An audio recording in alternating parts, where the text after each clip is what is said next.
دیدم پله آخر بچه داره میفته. دویدم که بچه رو بگیرم، پام رفت توی نرده پله آهنی، یه جوب سیمانی جلوم بود، خوردم تو این جوب زمین، گفتم آخ پام شکست. رفتیم پامون رو جا انداختیم اومدیم خونه. شب تا صبح من نتونستم دردش آروم باشه. وقتی رفتیم عکس گرفتیم گفت شما قلمی پات ترکیده، باید بری بیمارستان، پای شما رو گچ بگیرن. گفتم من نمیخوام گچ بگیرم، خوب میشه. فردام 2 تا عصا برام تهیه کردن. شب سینه زنی امام حسین شروع شد.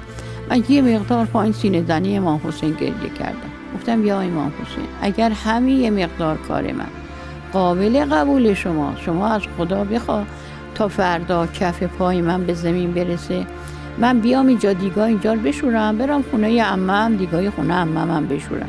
این نذرم کردم. سحر عاشورا خواب دیدم که تو مسجد المهدی هم جمعیت خیلی زیاد تو مسجده. گفتن داره کمکی برای مسجد میاد. گفتم برم جلو مسجد ببینم کمکی از کجا میاد. اومدم جلو مسجد، دیدم یه دسته اومد تو مسجد، سعید آل طاها جلوی دسته داره نوحه میخونه، بقیه هم دارن جواب میدن. گفتم سعید آل طاها که شهید شده چطور تو دسته؟ دیدم پسر خودمم بغلشه.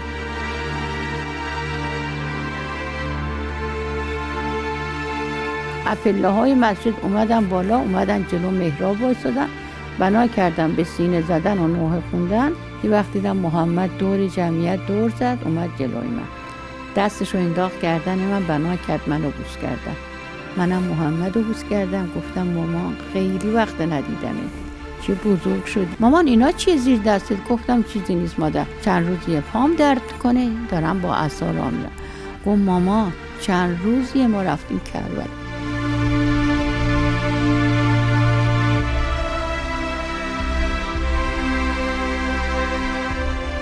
از ذریح امام حسین یه شال سبزی من بر شما آوردم. گفتیم امروز روز عاشورا، بیایم مسجد المهدی، شما رو اینجا ببینیم و بریم. دستاشو باز کرد، از روی صورت من کشید تا مچ پام. نشست زمین. این باندا و پنبه ها که حاج محمد به پای من بسته بود همه رو باز کرد گذاشت زمین. شال سبز صورت یک نوار بیشتر نیست.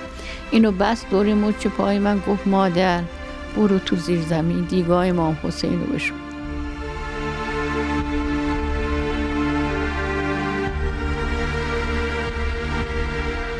من از خواب که بیدار شدم دیدم واقعیت که به خوابه به بیدار.